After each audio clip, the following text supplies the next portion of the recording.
Howdy folks, Daniel Swartz here from Sweet Home Construction. Got a big old thunder boomer over here. I don't know if it's going to let me make this video or not, but I'm going to give it a shot.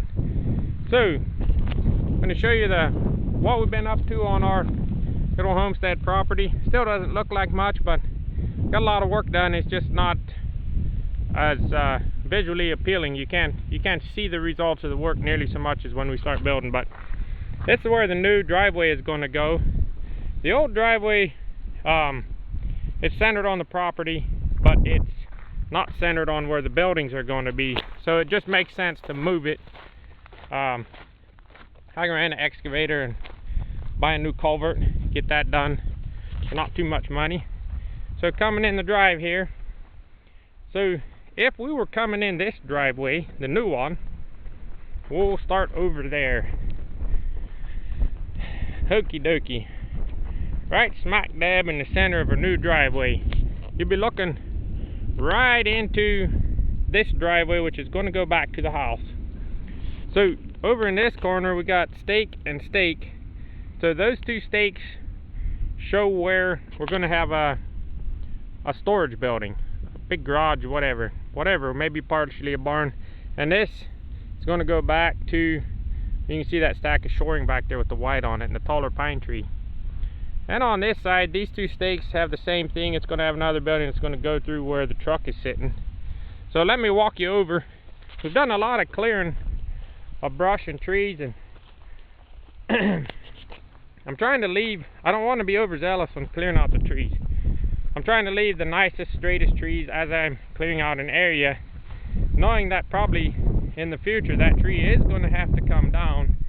But just, if they're not in the way for now, we're going to leave them. At the very least, they have a few more seasons to grow and make more firewood. We're trying to utilize everything. This stuff here, we're just going to burn it when it's dried out. So this would be like coming in our main driveway to the house.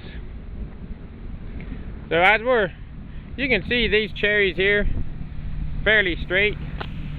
I pruned them up. You know, if I don't have to cut it down and it can grow into a 10-12 inch saw log in the next 10 to 12 years, it could be worth something. These are cherry after all. There is some cherries there growing in the open like this. They're not the straightest, but trying to think into the future. It's a lot easier to cut a tree down this size that you end up realizing you don't want than it would be to plant and have one this size. So we're really trying hard to not overdo the trimming, just enough to get in here. My little storage area for now.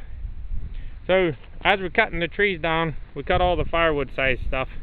So this was stuff we cut in the spring, dried already, good enough. This is stuff I've been cutting these last 2 weekends. So this is where our well is going to go. And over here, where you can see these 4 stakes, 1 way back there, 2, 3, 4, that is going to be the gravel pad that our house sits on. And I might not have to make the pad that big, but I would rather, I marked out a little too big of an area on purpose. Just, that's the area we're going to have to rework as yard or gravel pad. Okay, so this is where the house will be.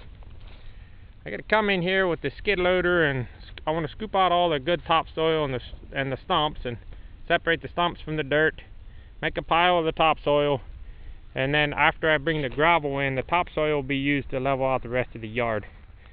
So here we have an alleyway that was cleared out.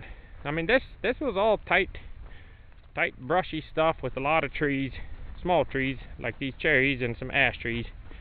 So the stake you see that we're coming up to now is the corner of our garden.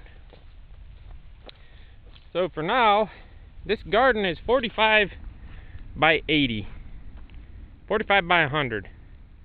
So that's going to be big enough for now. For this fall, I'm going to get that fenced in just with a temporary fence and get our 4 feeder pigs in here. So the idea is the feeder pigs are going to really work over the ground. They're going to do a lot of loosening the soil for us. I'm gonna have to come in with some equipment probably, and boy, the light is terrible here, with some equipment and tear out the stumps and stuff. So we're going to divide this upland into three parts.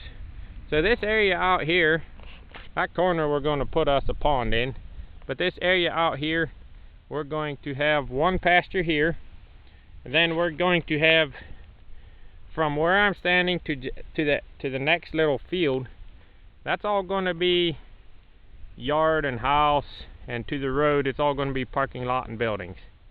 And then on that side, again over there, that's going to be pasture. So along this fence, it's going to go from that post to that telephone pole. We're going to have a driveway that comes up from the woods.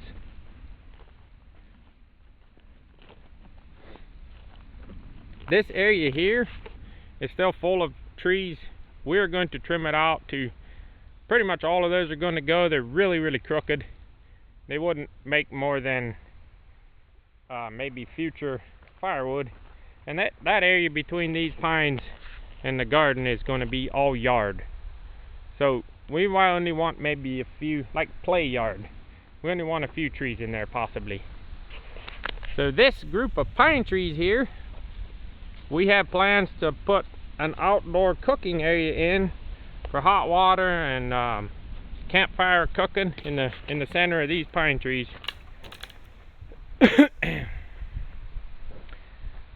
That's what that's going to be for. So we tilled up a little spot here today in an open area that was already here, and we picked an open spot that was already open because it would have less roots. It still had a lot of roots, but we tilled this up because my wife's planning on digging out. She's got a really nice flower bed at home with a lot of good flowers. She doesn't want to lose perennials, so this is where those are going to get planted until we can decide for a more permanent home for them. We're trying to use as many resources as possible here and not waste them. Like a guy could rent a brush hog and just come in and clear out, but I feel like we'd be missing a lot of resources. Like this is a little elm tree here. We got a little enough of those. I'd like to let that grow. We have some evergreens, some spruce trees here, growing in areas that are going to be more open field. So we're going to try and all the smaller spruce trees we're going to plant along our borders for privacy hedges. So I was just out here counting, and shoot, I got over 2 dozen little spruce trees, and I know just a rough count like that, I didn't even come close to all of them. And we'll plant them along our north between us and our neighbors there. Just, I like my privacy. I don't really like being able to look over and see into the neighbor's backyard. I mean, he's 300 feet away, but still, more privacy the better.